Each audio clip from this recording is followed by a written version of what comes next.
Tardes a todos, miembros del Colegio de Arquitectos y Arquitectas Paisajistas de Puerto Rico, a nuestro decano y conferenciante de hoy, Luis Vadillo Lozano, facultad y estudiantes de la Escuela de Arquitectura y Diseño Rafael Hernández Colón de la Pontificia Universidad Católica de Puerto Rico y a todos los que nos acompañan. Bienvenidos a nuestra primera charla Mis Libros de este semestre. Hoy con la presentación del profesor Luis Vadillo Lozano. Y gracias a la alianza entre la Pontificia Universidad Católica de Puerto Rico y el Colegio de Arquitectos y Arquitectos Paisajistas de Puerto Rico. Debo indicar a todos los participantes que deben firmar la hoja de asistencia y recordarles a los arquitectos que por favor escriban su nombre completo y número de licencia en el chat para efectos del registro de educación continua. Esta charla ha sido aprobada por la Comisión Revisora de Educación Continua con 1.5 horas contactos en la categoría de salud, seguridad y bienestar.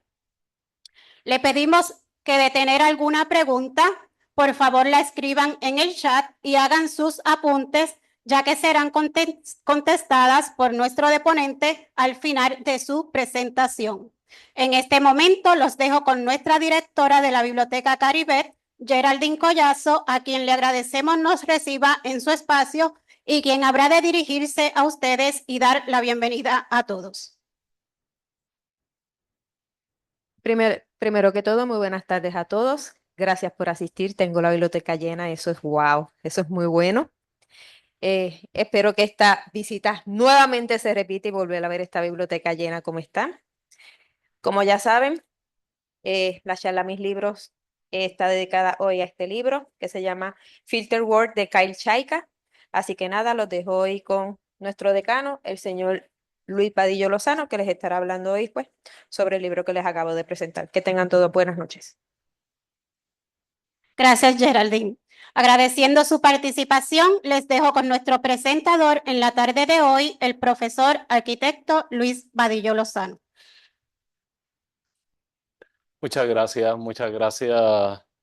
Mirta y Geraldine por recibirnos en su biblioteca y gracias a todos los que están presentes y a todos los que están conectados. Quiero estar seguro que se me está escuchando bien. Se está escuchando, ¿verdad? Bueno, de nuevo, gracias por todos los presentes. Está llena la biblioteca, la verdad es que me gusta verla así. Y gracias a todos los conectados. Buenas tardes a todos. Debo de comenzar con dos preguntas. El libro de hoy es bien interesante. Es un libro que va sobre algo que nos afecta a todos, nos está afectando a todos, no solamente en nuestra vida cotidiana, sino en nuestra vida como profesionales al momento de generar diseño. A veces nos afecta de manera imperceptible.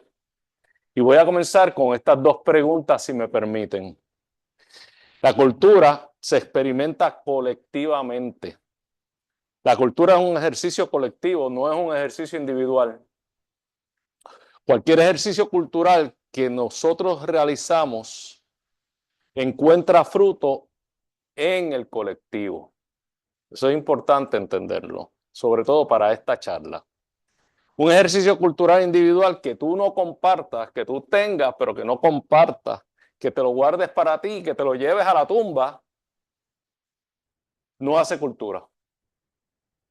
Entonces, si la cultura es un ejercicio colectivo, como establecemos, la suma de los ejercicios individuales, como dijimos, ¿qué sucede cuando con la cultura, qué sucede con la cultura cuando estos ejercicios individuales son sumamente parecidos y homogéneos?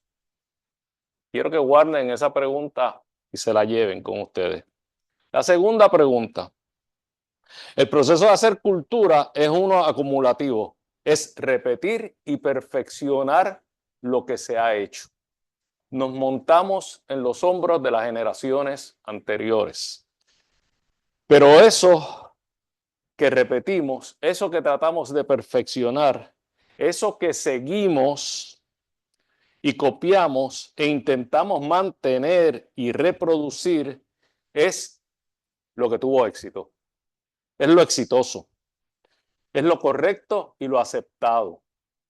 Nadie copia ni protege el fracaso. O sea que el fracaso del pasado queda para registro, pero no para ser copiado, ni para ser reproducido. Y así ha sido a lo largo de la historia. Pero hoy día, ¿qué es lo exitoso? ¿Qué es lo aceptado? ¿Qué es lo correcto?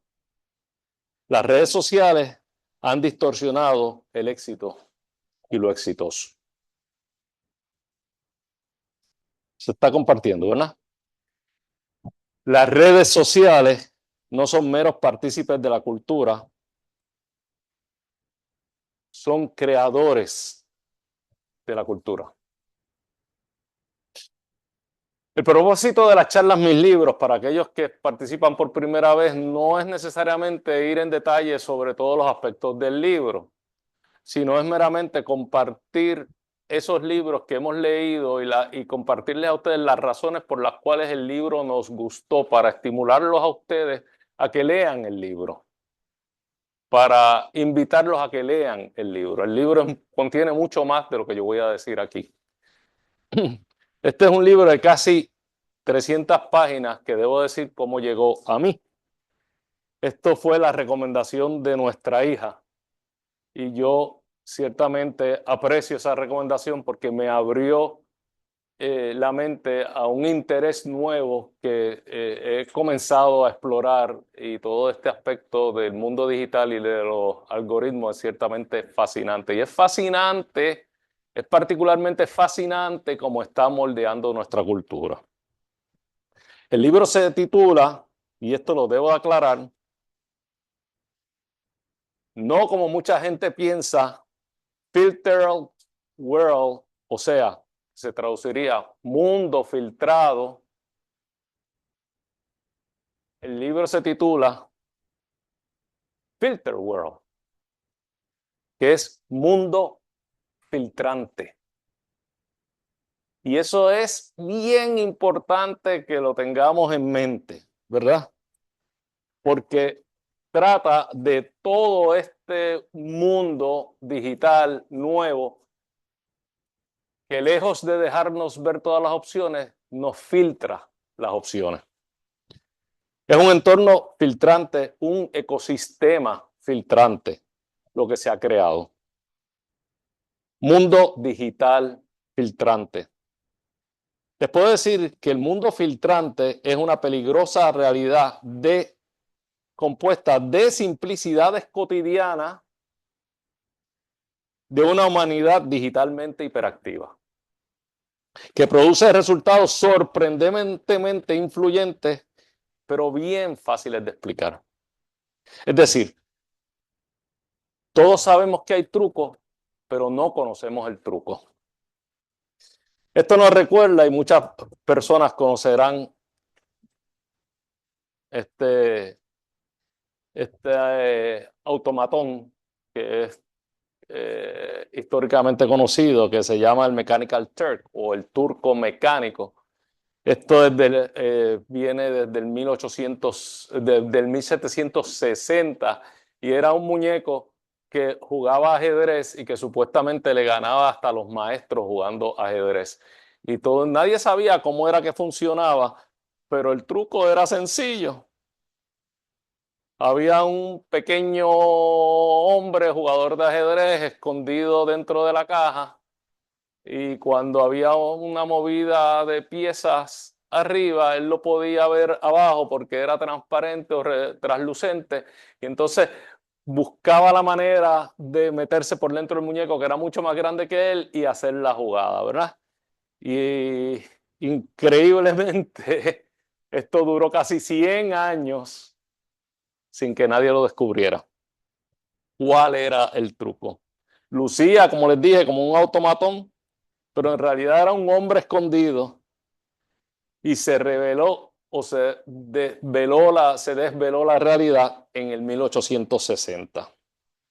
Dicen que le ganó en ese momento hasta Benjamin Franklin y a Napoleón Bonaparte. Yo no sé cuánto mérito hay en eso, porque yo no sé cuán bien jugaban Benjamin Franklin o Napoleón Bonaparte el ajedrez, pero ciertamente se da como una anécdota. Lo importante no es el muñeco, lo importante es que hay un muñeco dentro del mundo digital nuestro. ¿Okay? Eso es lo que está pasando. Algo así sucede con el espectro que vaga en nuestro siglo XXI con los algoritmos. Las recomendaciones algorítmicas lucen como algo misterioso, pero son el resultado orgánico de algo bien sencillo. Los algoritmos surgen de nuestras propias selecciones.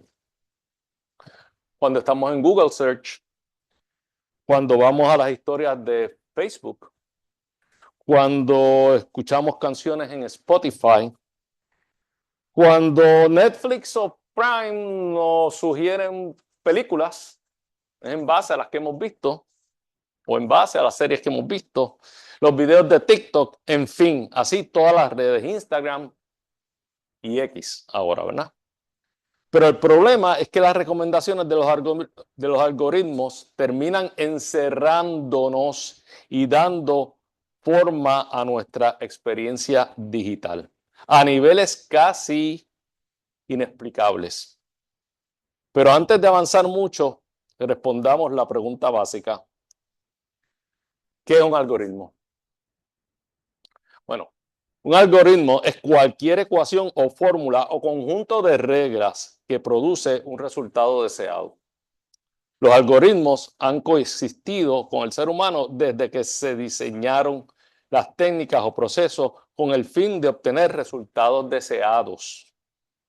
Por ejemplo, cuando el sabio Salomón le comentaba a Pedro Rosario el otro día, en la primera de Reyes 3:25 al 28, para descubrir cuál era la verdadera madre del niño, decide que la solución es cortar el niño por la mitad y darle una mitad a cada una de las mujeres que reclamaban ser la madre del niño.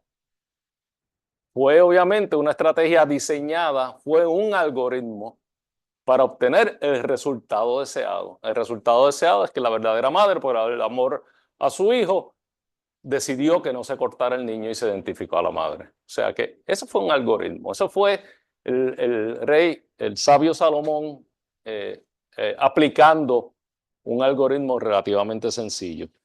Y eso nos pasa a nosotros.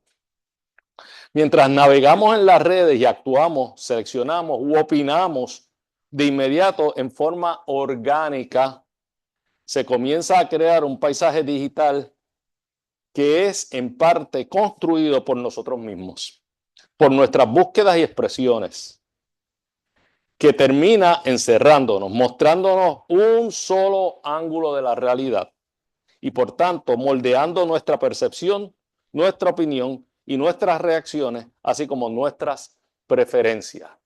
Hay una parte importante que es el surgimiento orgánico de esta realidad digital. O sea que no hay tal cosa como una intención de crear una realidad digital que nos maneje y nos atiende, sino que nosotros mismos, por nuestras propias elecciones, vamos creando este perfil y esta realidad digital, este paisaje digital en el que empezamos a navegar y del cual terminamos no saliendo.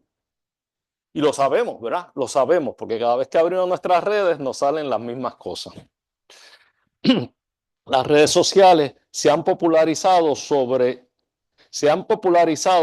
una debilidad humana, nuestra propensidad a la comodidad, al menor esfuerzo, a la recompensa rápida. Ellas no han tenido que hacer ningún esfuerzo de promoción. Las redes sociales saben que somos vagos por naturaleza y nos dan resultados rápidos, sin mucho movimiento. Quiere decir que nosotros empezamos a escoger los resultados y ellas nos retroalimentan de acuerdo a nuestras preferencias.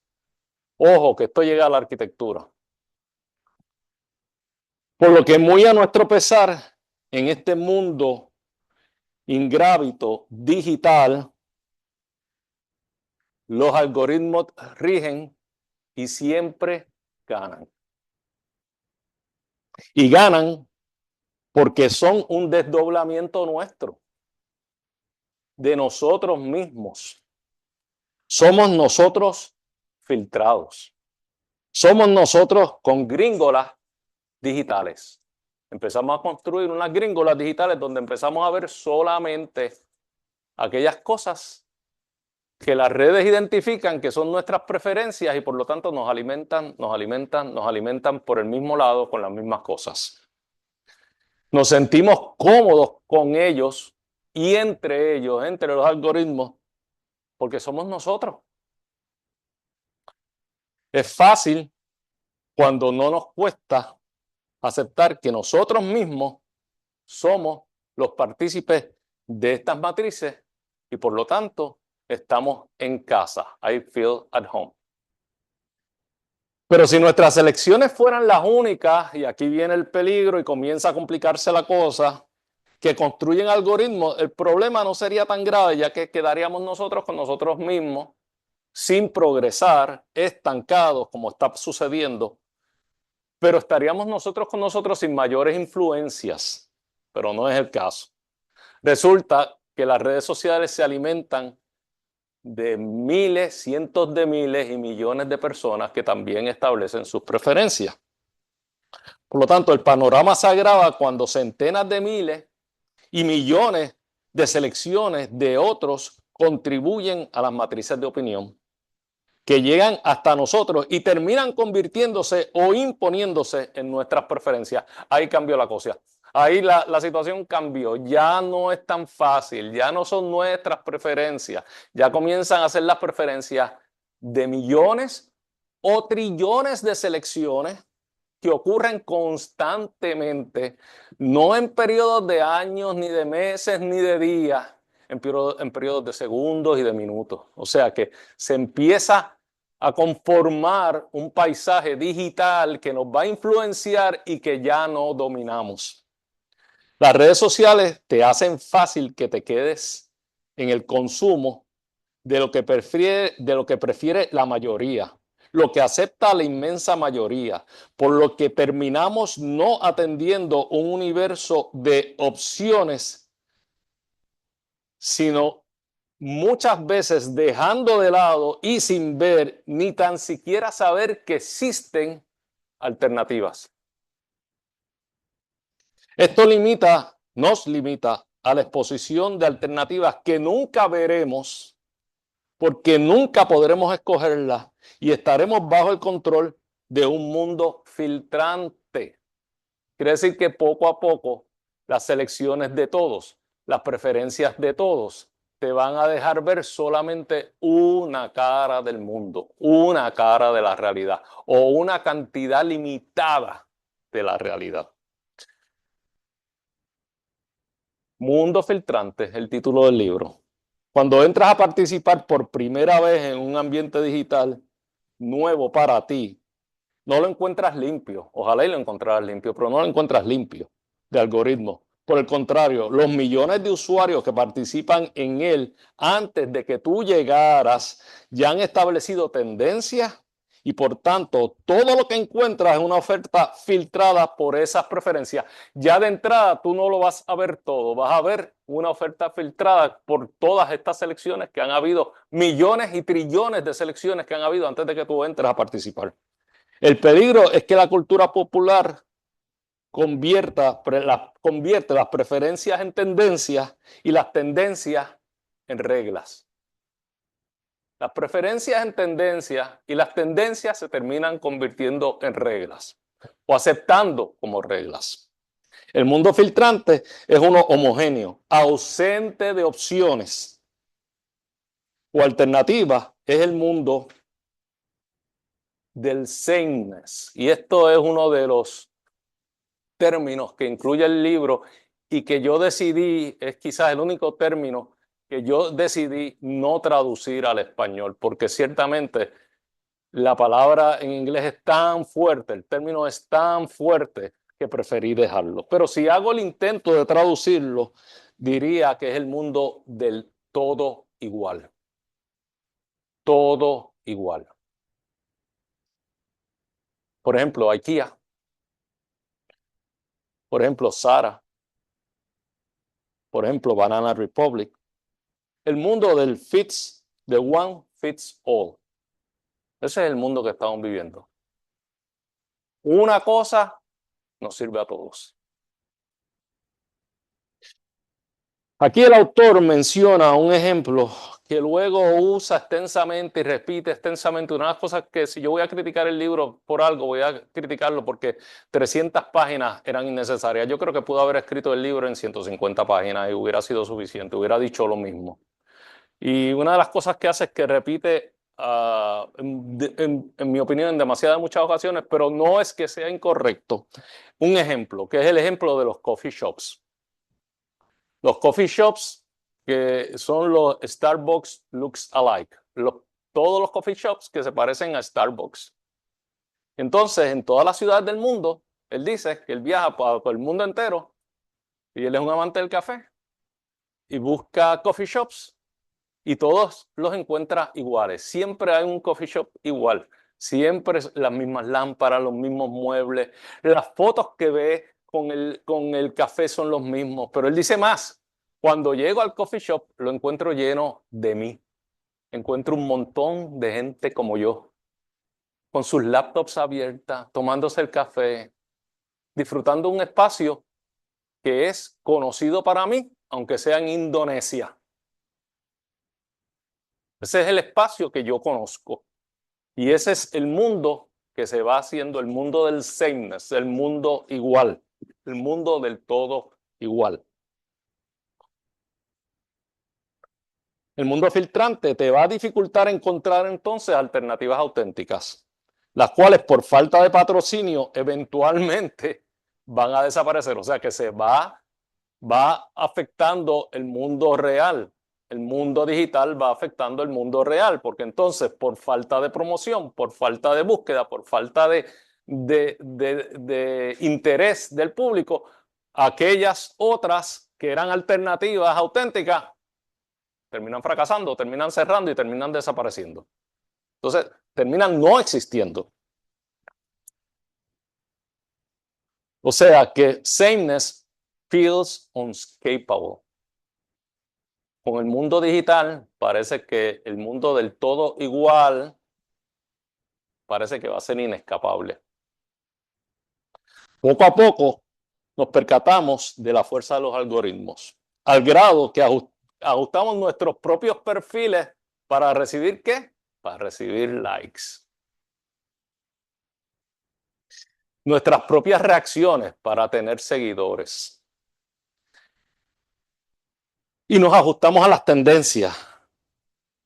Y nos ajustamos a las preferencias. Porque mientras más nos ajustamos a las preferencias, más aceptados somos en este mundo digital. Y eso no tiene que ver solamente con la persona privada, puede ser con la persona profesional también. Como arquitectos, si queremos ser exitosos, debemos responder a las expectativas del cliente. Y el cliente ha sido igualmente distorsionado. Porque el mundo digital, el mundo filtrante, ha llegado al cliente también. Y espera recibir lo que ve. Y espera recibir lo que es tendencia. Y si nosotros queremos sobrevivir en la profesión, si somos arquitectos, quizás tenemos que dar lo que la tendencia pide. ¿Quiénes son los clientes que más construyen? Aquellos que construyen para otros, es decir, los desarrolladores. Vamos a tomar el ejemplo de los desarrolladores de vivienda. Esos desarrollan viviendas para terceros, no para él o para la compañía de él, sino para un público a quien va a vender. Ese público todavía está más influenciado y tiene todavía unas expectativas más particulares, más filtradas. Aquellas cosas, aquellos diseños que han visto y que los desean para ellos. Lo han visto en todas partes, lo han visto en el internet, lo han visto en las revistas. Es un mundo filtrante y esas personas, esos clientes a quien eventualmente se le va a vender la casa, quienes son los eventuales dueños de la casa, esperan una casa que cumpla con las expectativas que ellos han creado y han creado en base a este mundo filtrante, a estos algoritmos.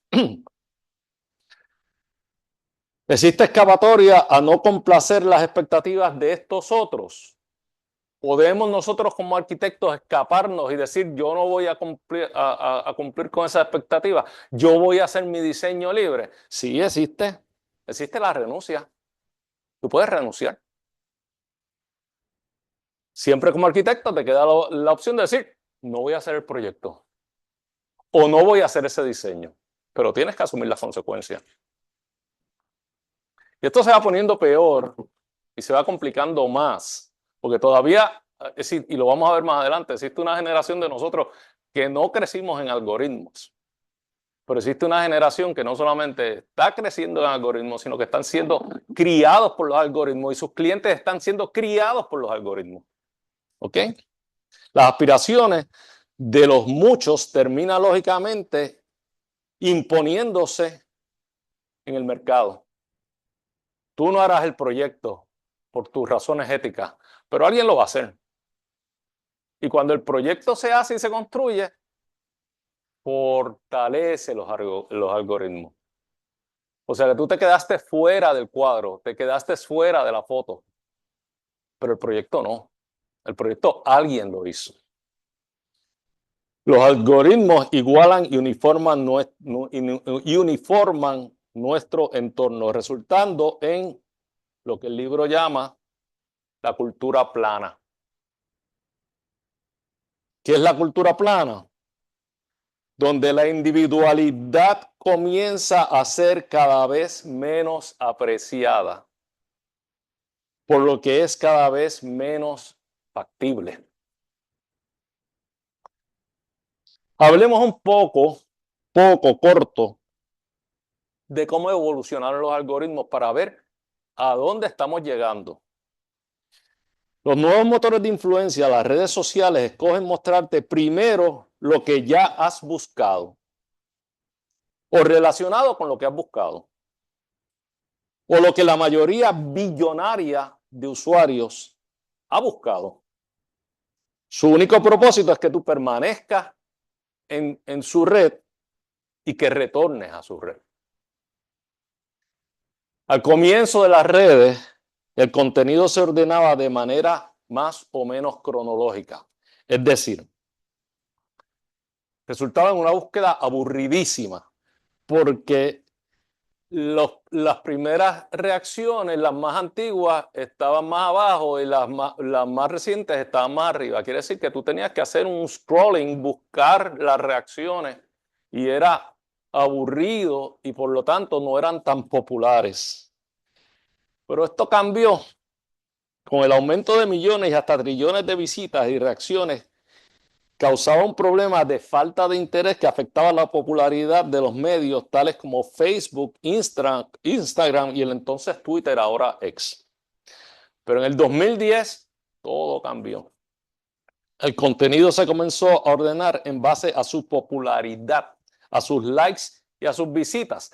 Quiere decir que ya no es cronológico, ya no es cuándo llegó el comentario, sino cuántos likes recibió el comentario, cuántos shares recibió el comentario, y por lo tanto ese comentario, aunque sea viejo, va adelante. ¿Y qué es lo que va creando? Tendencias de opinión.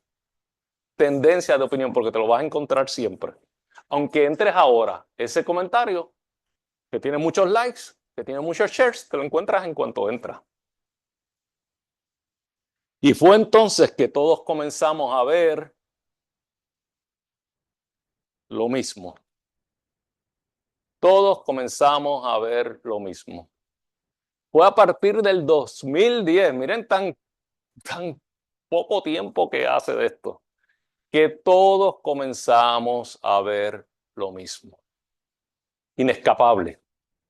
O sea, es inescapable todos los memes de los gatos y los perros que se están comiendo en Springfield, Colorado. Inescapable. Todos nos reímos con eso. Inescapable las ridiculeces de de Donald Trump o inescapables las torpezas del presidente Biden, inescapables. Todos lo vamos a ver. No importa cuándo haya sucedido, no va a caer al fondo si tiene muchos likes y si tiene muchos shares. Va a estar primero. A partir del 2018, primero TikTok comenzó con For You. Ya te empezó a identificar. Te voy a decir lo que a ti te gustaría ver. Recomendaciones algorítmicas en base a tus selecciones, aumentando sus usuarios. Con eso nada más, TikTok saltó a 1.5 billones de usuarios en 5 años. Obviamente, con ese éxito se imaginarán que Instagram añadió Reels y luego Twitter, una vez adquirido por Elon Musk y fue X, también añadió una columna de For You. El aplanamiento de la cultura llegó. Ya todos empezamos a ver lo mismo. Y ya todos nos empezaron a recomendar las mismas cosas. Porque los algoritmos se empezaron a imponer en nosotros. ¿Qué es aplanamiento? ¿Qué es una cultura plana? ¿Qué es? Es una cultura homogénea, una realidad reducida, simplificada, que maneja una cantidad limitada de asuntos. Repito, una cultura plana es una cultura homogénea, una realidad reducida. Tú no lo ves todo, tú ves lo que está ahí. Simplificada, no hay nada complicado. Es lo más simple posible, es hacértelo fácil. Que maneja una cantidad limitada de asuntos. Hay muchos asuntos que nosotros, la humanidad, sencillamente se ha despreocupado de ellos y no está atendiendo. Los asuntos culturales menos complejos, de menor exigencia y por tanto de menos significado, son los que naturalmente, orgánicamente, adelantan más y más rápido. ¿Por qué? Porque no todo el mundo es educado, ni todo el mundo tiene tantos intereses, ni tantas inquietudes. Por lo tanto, ¿qué es lo que va a adelantar? ¿Qué es lo que va a tener más likes? ¿Qué es lo que va a estar allá arriba? Lo más sencillo, lo más simple, lo más simplista. Y eso nos va simplificando, reduciendo a todos. A todos, aunque no lo creamos, nos va reduciendo a todos. Encuentras tan solo aquellos temas y enfoques que has buscado o que otros millones han buscado, sin sorpresas ni placenteros descubrimientos, que por accidente te permitirían encontrar algo nuevo, pero que no los vas a tener, porque te van a estar alimentando directamente bien fácil y tú no vas a tener que investigar, no vas a tener que hacer ningún esfuerzo, te lo van a estar dando inmediatamente. Y recuérdense que el ser humano es cómodo, o sea que tú puedes decir, no, yo me voy a leer un libro de 300 páginas, te lo tienes que leer. Te lo tienes que leer.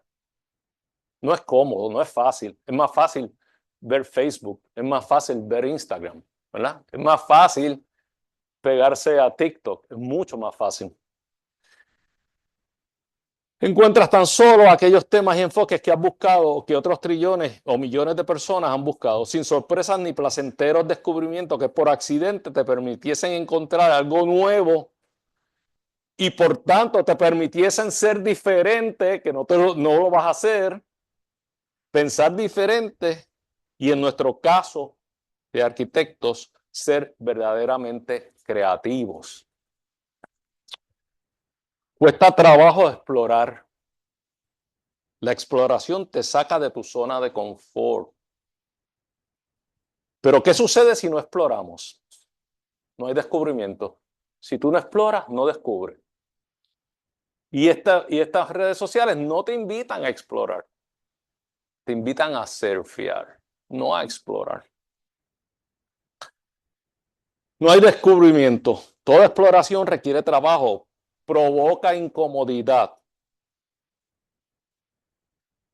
Y justo en esta coyuntura es que han llegado al rescate de la desidia humana, pongo yo, la cultura plana. No te incomodes, no pases trabajo, aquí estoy yo. Y las reglas sencillas. Y el cómodo mundo filtrante, esto es lo que tienes que ver. Esto es lo que está importante. Esto es lo que está allá afuera. No tienes que buscar más nada. Con esto es suficiente. Con esto tú puedes hacer vida social.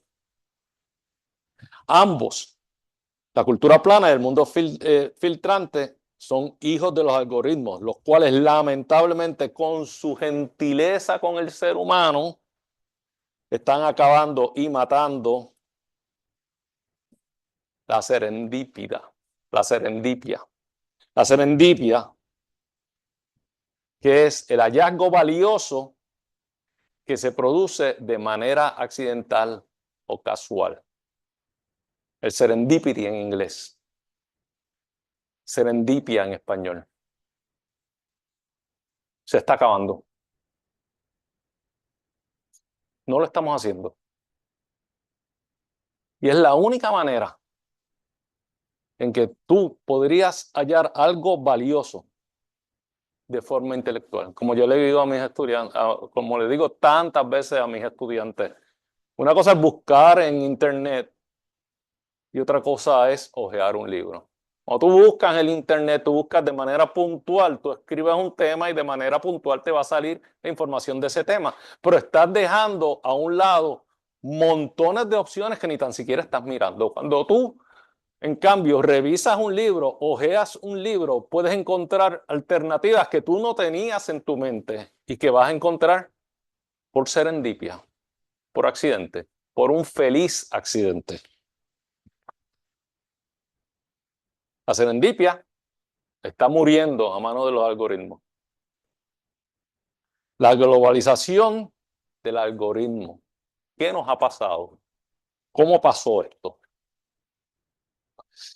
Ya habíamos comenzado a ver cómo el mundo filtrado de los algoritmos no se limita a las aplicaciones digitales, sino que impactan y moldean el mundo físico.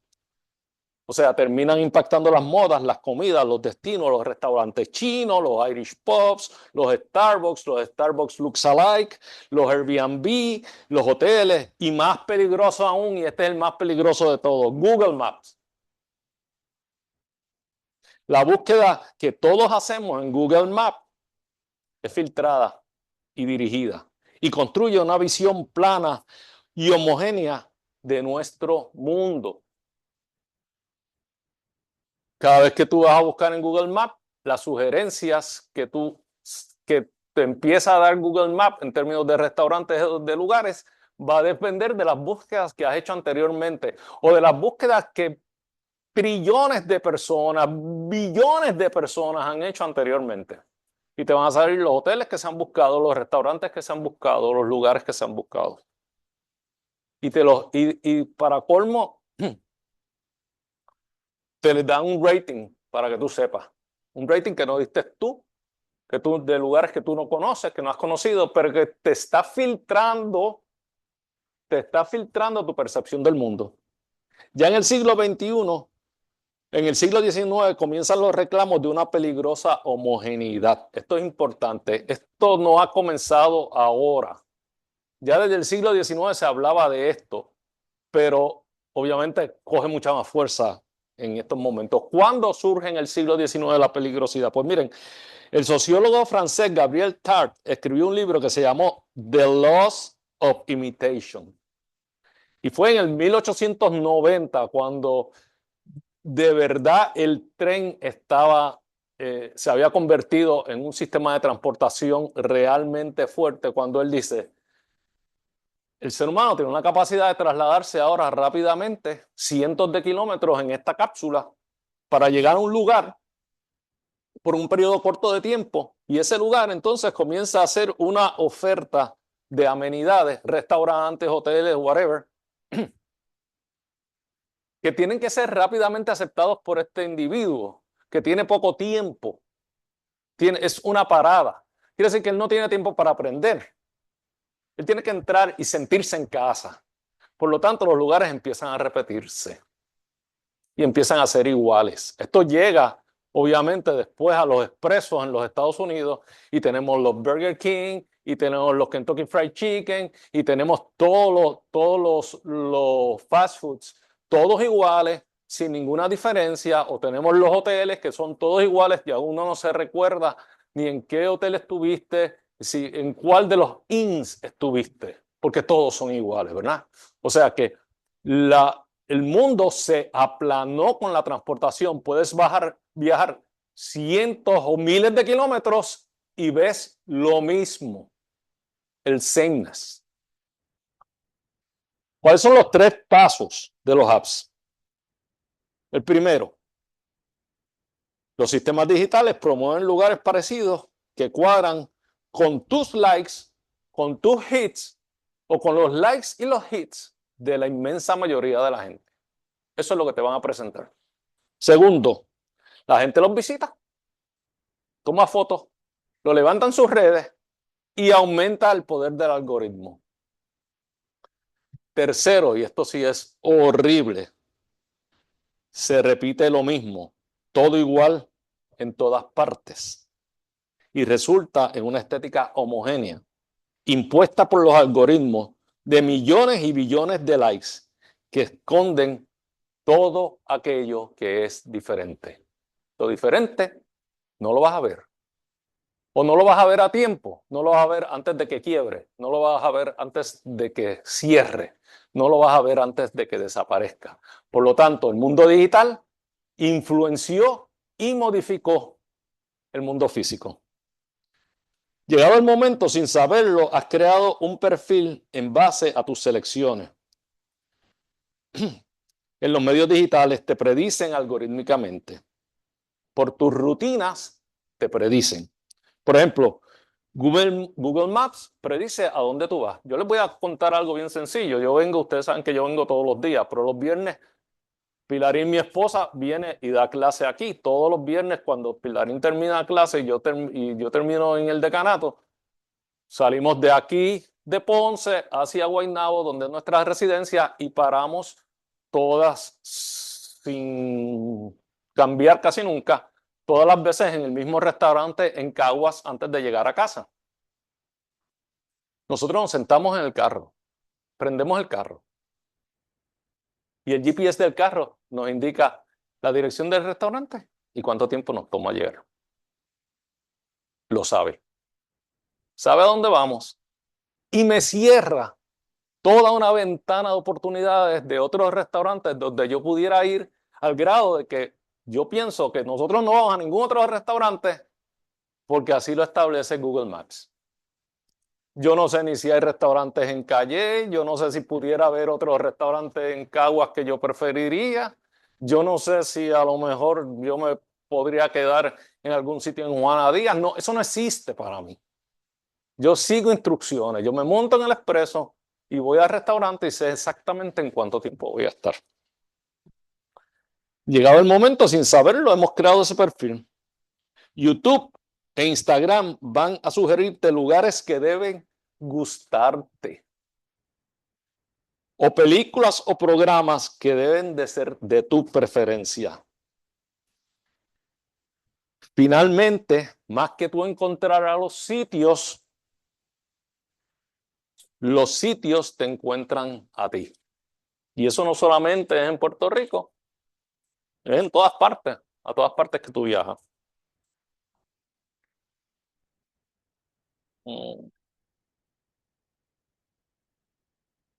Encerrándote en el sameness, en lo mismo, que produce este mundo que filtra constantemente tus opciones, terminas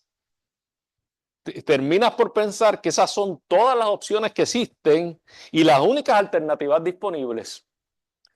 TikTok y YouTube Shorts han ido todavía a un punto mayor. Ellos saben que además de tú ser medio vago y cómodo, saben que tú tienes poco attention span. Entonces ahora te voy a dar la información bien rapidito, bien cortito. Lo único que necesito son segundos de tu atención. Pero te pongo uno detrás del otro sobre el mismo tema. Y al final, esos segundos de atención tuya se convirtió en media hora, en una hora, viendo lo mismo y lo mismo. Y el asunto es que mientras tú lo ves, no solamente los algoritmos te modifican, sino que estás fortaleciendo los algoritmos. Porque tú lo estás viendo.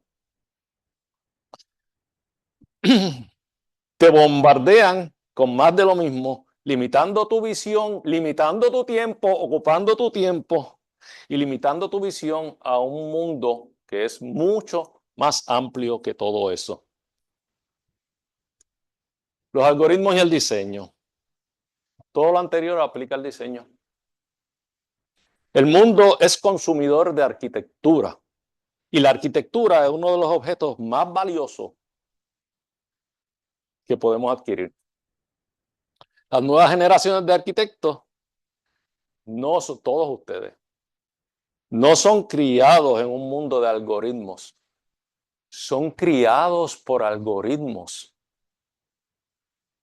Son criados por algoritmos. Para estas nuevas generaciones, los algoritmos son inescapables. Son imposibles de ignorar. Ignorarlo, plantearlo diferente, puede llevarles al fracaso. Los clientes altamente influenciados pedirán, porque son de la misma generación, los clientes que ustedes van a atender, pedirán y esperarán tan solo algunas variaciones de lo mismo. Pero quieren lo que todo el mundo quiere. Los artistas y arquitectos que deseen triunfar gravitarán hacia las supertendencias, hacia las matrices de opinión, hacia los nuevos valores.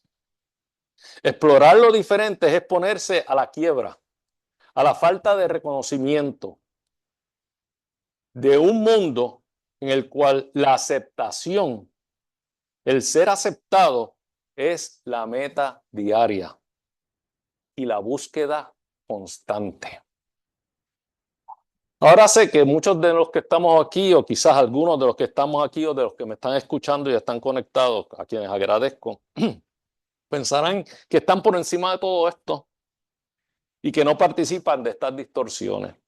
No dudo que quizás hay algunos de ustedes que realmente no estén participando de estas distorsiones. Debe de haber alguna excepción, pero créanme, la inmensa mayoría de nosotros estamos ya deformados. Quizás aquellos de nosotros con más edad, yo tengo 66 años ya, quienes gran parte de nuestras vidas las tuvimos y las vivimos sin estar expuestos a las redes, aún nos queda algo de rebeldía, pero poca. La capacidad adictiva de los algoritmos termina por atraparnos a todos. Cuando nosotros llegamos a las redes en sus comienzos, nosotros, los más viejos de aquí, estas estaban limpias de algoritmos, estaban nuevecitas, limpiecitas. Por lo que su peligro en aquel entonces, hará unos 15 años, no estaba manifiesto. Pero ¿qué hay de nuestros estudiantes? Ustedes, nuestros estudiantes, llegan a redes ya formadas, repletas de preferencias y de tendencias por billones de usuarios anteriores a ustedes. Los algoritmos entonces los crían, los dirigen, los moldean y crían también y dirigen y moldean también a sus futuros clientes. Por lo que podemos predecir que un mundo filtrante será capaz en muy corto tiempo de producir más igualdad que incluso en tiempos del estilo internacional de los años 20 del movimiento moderno, un movimiento internacional en esteroides. No es que el ser humano, y no me malentienda, haya vivido libre de tendencias, pero las tendencias no se creaban por la popularidad de la mayoría de los mediocres, sino por el talento inconfundible de los únicos. Nadie puede dudar de la genialidad de un Philip Johnson y su Glass House, o de un Mies van der Rohe.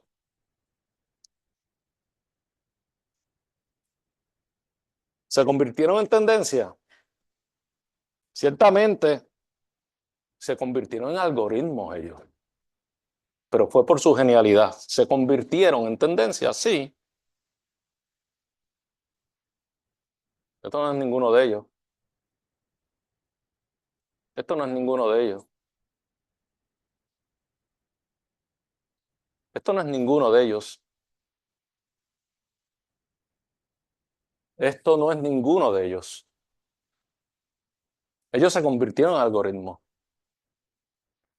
pero por su genialidad.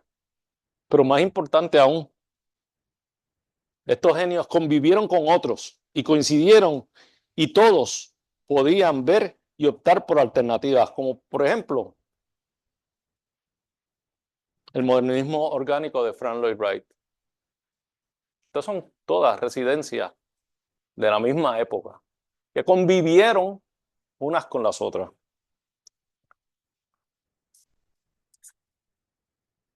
Por la potente y masiva arquitectura de Louis Kahn, pueden ver los años de las casas.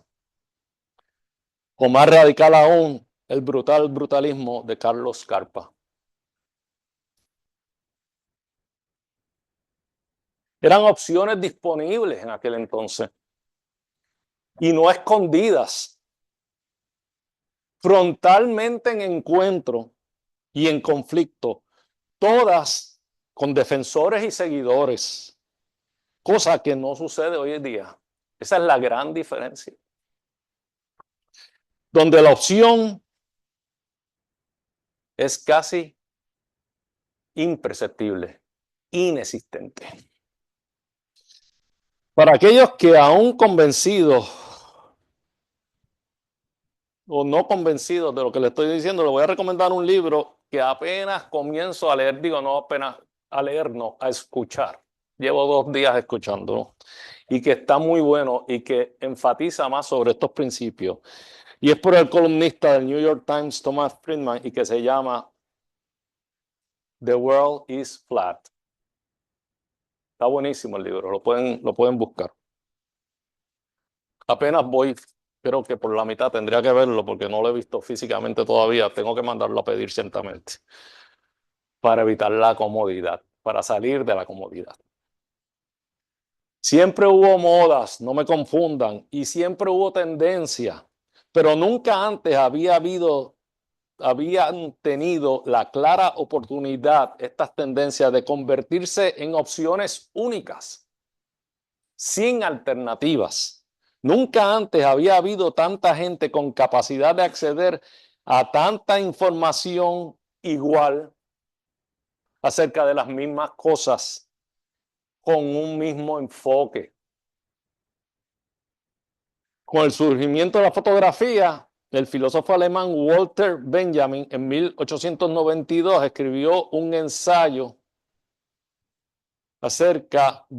titulado, The World of the Art in the Age of the Mechanical Reproduction. Anticipando también la posibilidad del sameness. Y nos dice algo bien curioso en ese momento. Él hace una referencia a la fotografía. La fotografía ya existía hace mucho tiempo, porque desde el 38 ya había la famosa foto de Louis Daguerre en el Boulevard de París. Pero ya en este momento la fotografía ciertamente pues, se había popularizado y había logrado perturbar la definición de lo único, de lo exclusivo. Si las tecnologías como los trenes que habíamos hablado antes, o como la fotografía que nos trae Walter Benjamin, tuvieron la capacidad de incidir no tan solo en la forma y la accesibilidad de cómo percibimos la cultura, sino también de cómo la producimos y en qué es lo que y a qué es a lo que nos dedicamos, cuanto más el mundo digital al que se exponen por segundo billones de personas afectará la realidad cultural. Estamos dispuestos a seguir el mainstream con tal de recibir likes y shares? Esta es la pregunta. ¿Vamos a sacrificar nuestra individualidad con tal de recibir likes y shares? Bueno, casi nadie está complacido con el anonimato, les tengo que decir. Y menos aún en las carreras creativas. O sea que, aunque internamente digamos, yo no me voy a sacrificar, el anonimato no es necesariamente el lugar donde quiere estar todo el mundo. Por lo que los algoritmos nos hacen gravitar hacia las tendencias.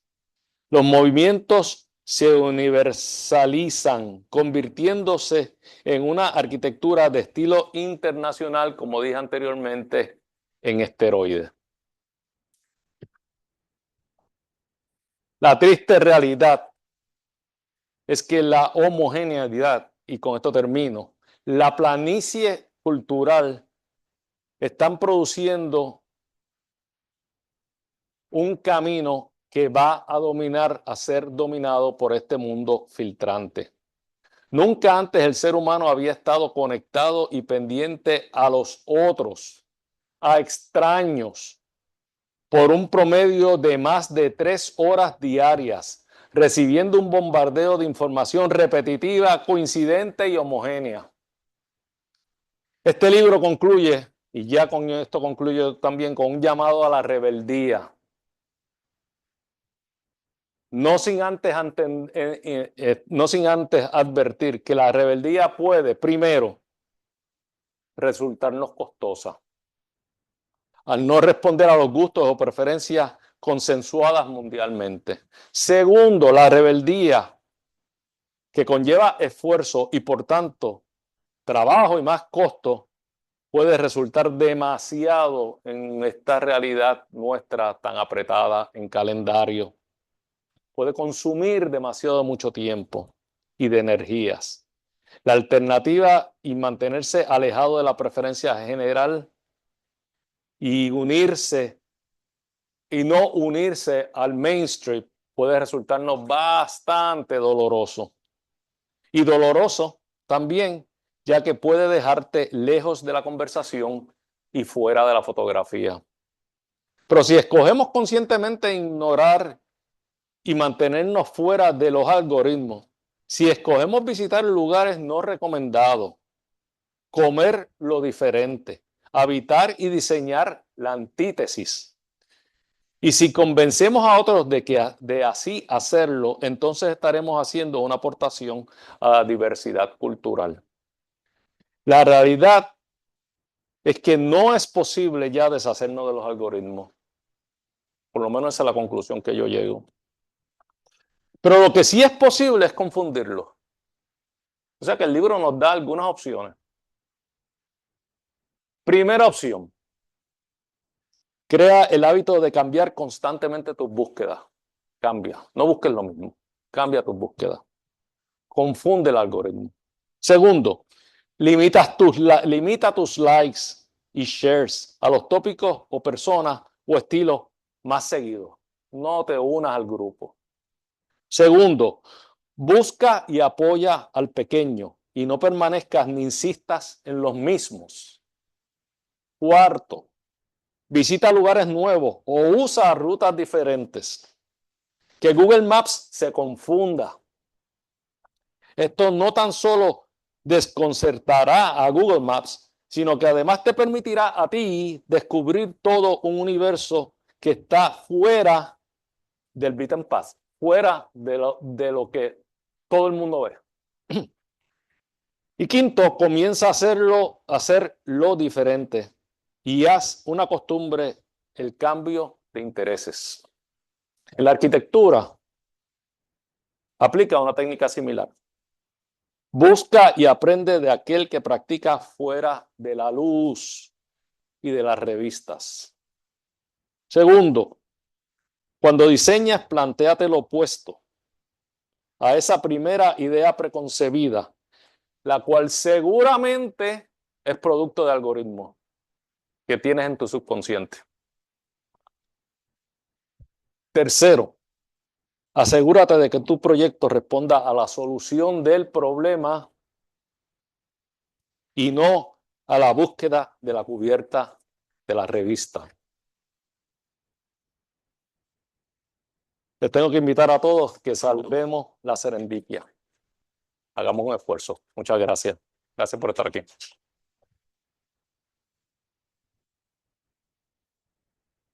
Gracias.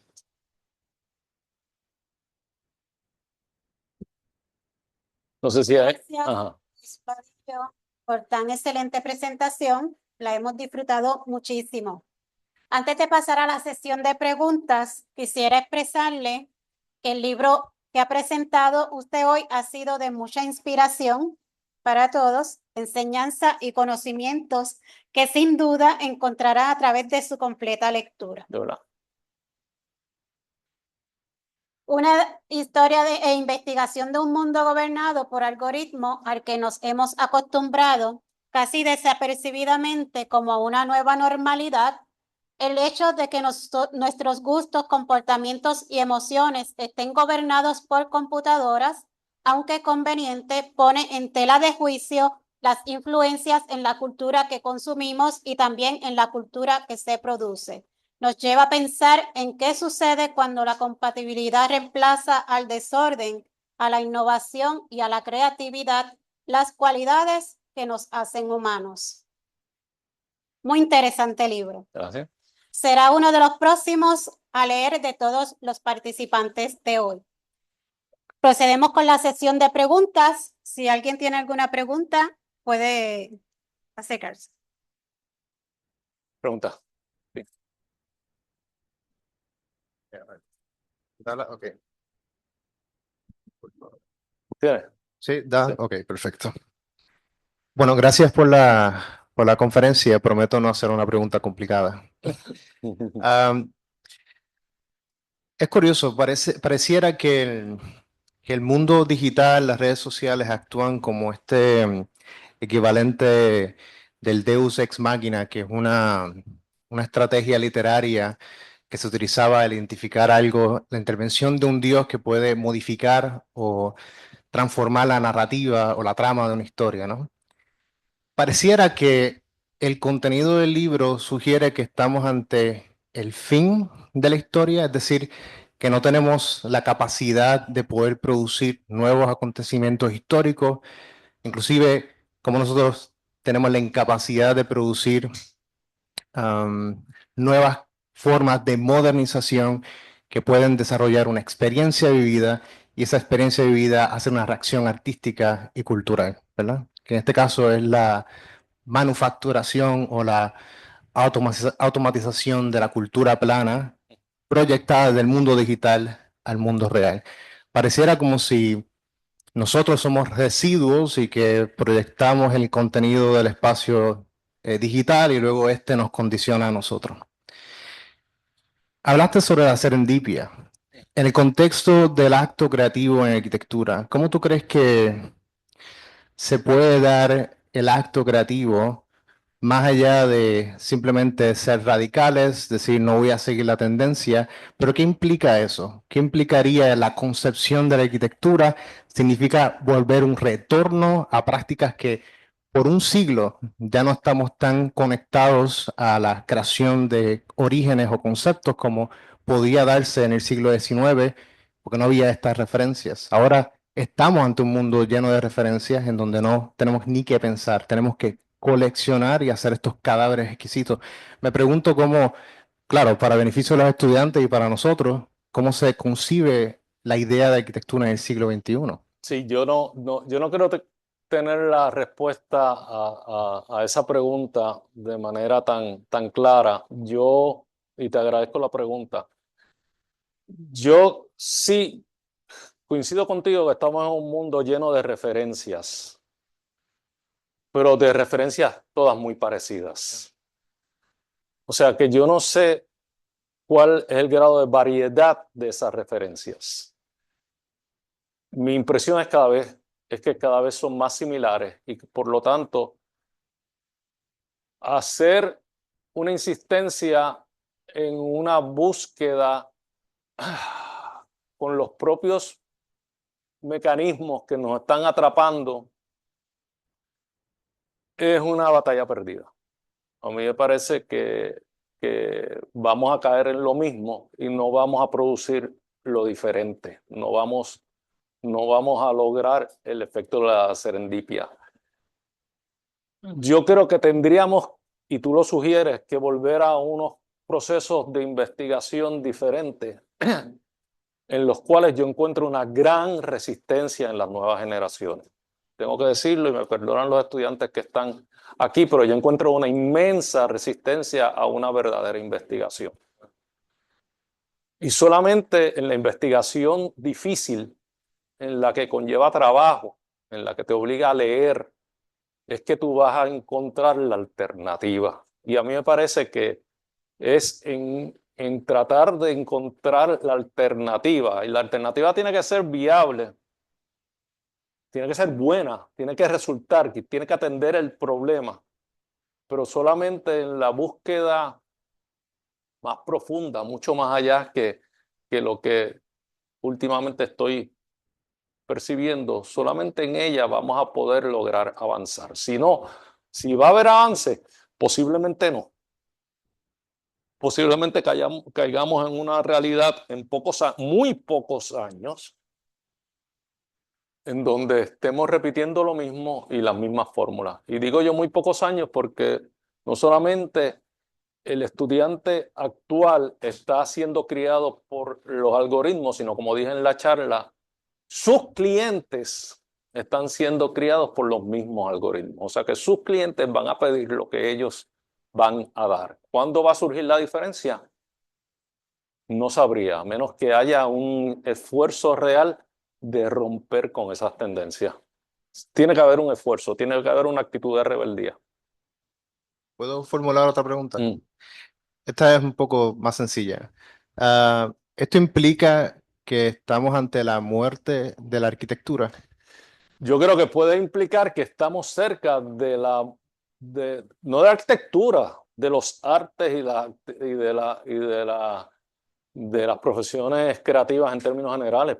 Puede ser que estemos ante la posibilidad de una creación limitada, una creatividad limitada dentro de unos parámetros mucho más estrechos de los que habían anteriormente. Siempre hay margen a la creatividad, pero van a ser variables, van a ser tonalidades de las tendencias y no realmente opciones diferentes. A mí me parece que puede ser que sí, que estemos ante el momento en donde las opciones se van a limitar. Por eso yo hablaba de un estilo internacional en esteroides, ¿verdad? Eso es lo que sí puede suceder. Me parece que eso sí puede suceder en poco tiempo. Gracias por las preguntas.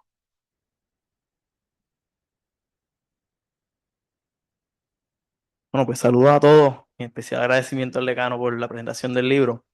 La cámara, perdone. Mi pregunta es, pregunta, comentario, ¿verdad? Y viene un poco a un refrán que dice mucho mi padre, que hoy en día tenemos una anomalía de que tenemos mediocres que son famosos. Y es por esa misma idea, ¿verdad? Del algoritmo, de que el algoritmo, a ser democrático, pues permite, ¿verdad?, que la mayoría sea el que domine. Pero ese mismo es el flaw que tiene la democracia, donde quizás la mayoría no tenga la razón o don't know what's good for them. Entonces, y el problema mayor que yo veo es que ese mundo digital se está comiendo, ¿verdad? Y dominando el mundo real. Y sin entrar mucho en política, lo vemos especialmente ahora, que tanto lo vemos en Estados Unidos como acá, donde estamos en plena carrera política y nadie habla, o sea, de sustancia, de plan de trabajo ni nada. Estamos pendientes que una se vistió de lo otro, el otro le dijo esto a aquella, y aquel le dijo esto a aquel. Y eso es la sustancia que nos están vendiendo y debido a eso es que estamos tomando las decisiones. Pues mi pregunta quizás para el autor, si yo lo tuviera de frente, sería, ese mundo del algoritmo, ese mundo digital, ¿debería ser democrático? Bueno, es en extremo democrático o en apariencia democrática. porque obviamente el mundo del algoritmo se ve fortalecido por los millones, billones y trillones de likes que se dan sobre los mismos temas, que unos influencian y empiezan a influenciar a los otros porque tú no quieres estar en contra de la mayoría, ¿verdad?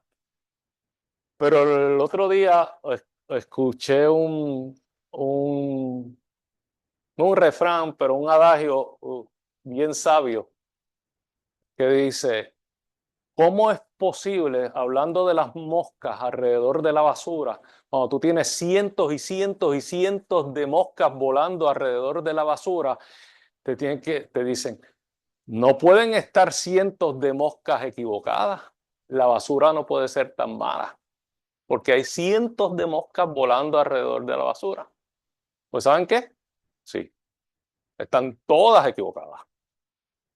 O sea que el hecho de que haya mucha gente alrededor de un tema o coincidiendo con un tema o enfatizando o levantando figuras con un tema no hace que eso sea correcto. No necesariamente hace que eso sea correcto. O sea, Scarpa no estaba equivocado. Era simplemente diferente.